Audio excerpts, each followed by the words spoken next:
এক নাম্বার হলো ছোট বাচ্চা, দুই নাম্বার হলো নারী। মা বোনেরা আবার রাগ হয়েন না, এটা আমার কথা না, এটা আমি হাদিসের কথা বলছি। এই জায়গায় গোপন কথা বললেই বিপদে পড়বে। এই জায়গায় গোপন কথা বলা যাবে না। কেন? কারণ তাদের আবার একটা সুন্দর স্বভাব আছে, বলবে চাচি আমি যে আপনারা কইছি কেউ রে কইেন না। এ আবার কইবো খালা এটা যে আমি কইছি কেউ রে কিন্তু, বাবার যায় কইবো ভাবি শুনছেন নি এমন তো হয়েছে, কেউ রে কিন্তু কইেন না। এই যে কেউ রে কইেন না, গোটা গ্রামের সবাই যায় না গেছে কেউ রে কইেন না, কথা কয় না, আছে না নাই? এই দুই জায়গায় গোপন কথা বলা যাবে না, এটা খেয়াল রাখবেন সব সময়। গোপন কথাও একটা আমানত, গোপন কথাও একটা আমানত। এখানে ঘটনা ছিল লম্বা, আমি ঘটনা বলবো না, আমি এই কারণগুলো বলে চলে যাব। হাদিসের ওয়াকিয়াও ছিল এখানে যে কিভাবে আপনি এই জায়গায় কথা বললে বিপদের সম্মুখীন হবেন। 3 নম্বর, নবী করিম সাল্লাল্লাহু আলাইহি ওয়াসাল্লাম, শর্ট বলতে হবে, অনেক রাত আপনাদের কষ্ট হচ্ছে।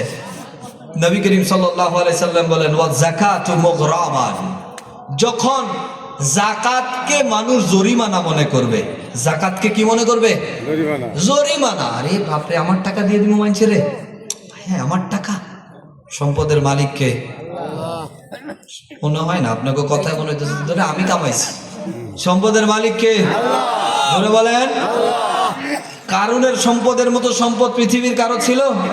কারুনের সম্পদের বোঝা, সম্পদের নয় চাবির বোঝা বহন করার জন্য ওট লাগতো।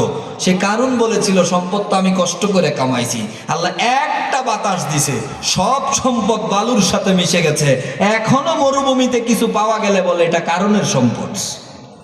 কথা বুঝেন নাই? এত সম্পদ ছিল তার। এখন বলেন সম্পদের মালিক কে? আল্লাহ। আচ্ছা, পৃথিবীর সব টাকা একত্র করলে একটা দান বানাইতে পারবেন? না। জোরে কোন? না। সরিষা? না। আরো ছোট কিছু? না। তাহলে টাকা দিয়ে কি খাবার আসে? না। কথা কয় না। না। সব টাকা একত্র করলে যদি একটা ধানই বানাইতে না পারেন তাহলে টাকা দিয়ে কি খাবার আসে? না। তাহলে রিজিক দেয় কে? আল্লাহ। জোরে বলেন। আল্লাহ। আমাদের রিজিকের মালিক কে? আল্লাহ রিজিক দেয়, এই বিশ্বাস আপনি রাখতে পারেন না। আপনি বিপদে বললে আল্লাহরে ডাকেন, হাতে টাকা পাইলে আল্লাহরে ভুলে যান, ঠিক না? রিজিক দেয় কে? আল্লাহ। আল্লাহ। যাকাত, এই সম্পদ যখন কাউকে দেওয়া হয়েছে ওইখানে একটা অংশ গরিবের জন্য নির্ধারণ করেছেন কে? আল্লাহ। তাহলে এটা কোনো কাউকে দয়া করা নয়, কাউকে করুণা করা নয়। যাকাত দেওয়া নামাজ রোজার মতোই ফরজ, ঠিক না? কিন্তু যাকাত দাতা মনে করে কি জানেন, আমি তারে দিলাম মানে হের উপকার করছি, কখনোই না। যাকাত যে নিয়েছে সে আপনার উপকার করেছে, কারণ আপনার বিপদ থেকে বাঁচায়।